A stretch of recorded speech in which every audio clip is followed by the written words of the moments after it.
Para estudiar el principio de Arquímedes vamos a considerar lo siguiente. Supongamos que tenemos un recipiente con un fluido estático dentro de él. Esto quiere decir que no tenemos corrientes, no se mueve hacia arriba, hacia abajo, hacia la derecha, a la izquierda, nada. No se mueve nada dentro del fluido. Ahora vamos a considerar que dentro de este fluido podemos separar un objeto que podemos observar y estudiar. Un ejemplo sería un objeto cualquiera, de cualquier forma. Este objeto que vamos a estudiar tiene cierta masa y como tiene masa, entonces tiene peso. Ese peso lo jala hacia abajo y tiene un valor que se calcula como la masa por la aceleración de la gravedad. Ahora pensemos que este mismo objeto lo pudiéramos tener afuera del recipiente en el aire. En este caso, el objeto sigue teniendo masa y por lo tanto sigue teniendo peso, el mismo que en el caso anterior, porque es el mismo objeto, hecho del mismo fluido. Sin embargo, vemos que aquí, si tenemos el objeto aquí afuera y lo dejamos por sí solo, el objeto se cae. Pero al tenerlo aquí dentro del fluido, el objeto no se cae, porque ya habíamos dicho que el fluido está estático, no se mueve ni hacia arriba ni hacia abajo. Entonces nos preguntamos, ¿cómo es que no se cae? En este caso, el objeto tiene peso y en el otro también. Pero si en el caso en el que está dentro del fluido no se cae, esto nos indica que debe haber alguna fuerza hacia arriba para contrarrestar su peso. Tiene que ir en el sentido contrario y en la misma dirección. Esta fuerza la va a obtener ¿de dónde? Pues del fluido que lo rodea. Esa es la diferencia que tenemos entre que esté en el fluido o que no lo esté. Cuando no está en el fluido no recibe esa fuerza hacia arriba. En cambio, al estar dentro del fluido, sí la recibe. Esta fuerza es la fuerza de flotación, que también le llamamos empuje. El empuje va a tener un valor que debe ser entonces lo suficiente para compensar el peso y entonces que este objeto ni baje ni suba, que la suma de las dos fuerzas sea cero.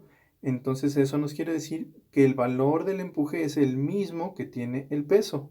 Esto es, el empuje vale la masa por gravedad, pero la masa del objeto hecho de fluido. O sea, lo que pesa el objeto hecho de fluido es lo mismo que vale el empuje. Pero analicemos ahora lo siguiente. Este empuje no se debe al objeto en sí mismo, sino a lo que lo rodea. ¿Cómo lo sabemos? Porque el objeto en sí mismo, y en este caso es lo mismo, tiene peso, pero cuando no tiene el fluido alrededor, no tiene empuje. Cuando sí tiene el fluido alrededor, sí tiene empuje. Entonces, este empuje se debe al fluido que rodea al objeto, no al objeto en sí mismo. Entonces, podríamos tomar y cambiar el objeto que estamos separando aquí por cualquier otro objeto con la misma forma, el mismo volumen. Y entonces tendríamos esto. Tenemos un objeto nuevo, que puede ser de cualquier sustancia, que tiene una nueva masa.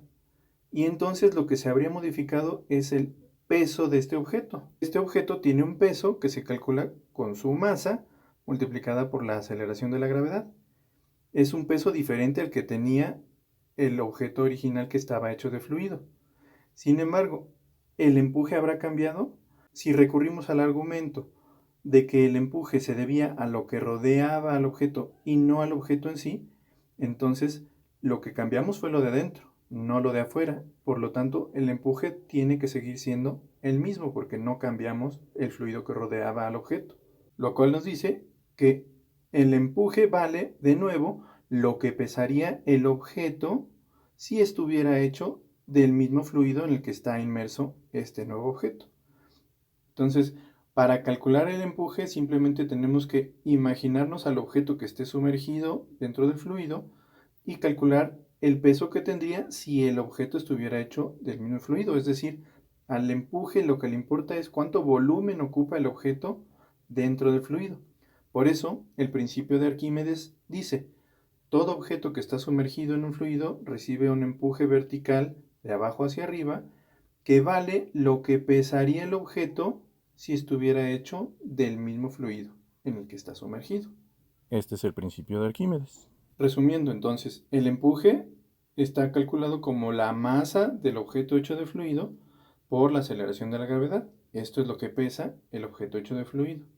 Pero ¿cómo saber cuánta masa tendría el objeto si estuviera hecho del mismo fluido? Pues para eso recurrimos a que conocemos la densidad del fluido y lo que nos importa es cuánto volumen está ocupando el objeto dentro del fluido. Entonces, esta masa la podemos ver como la densidad del fluido por el volumen del cuerpo.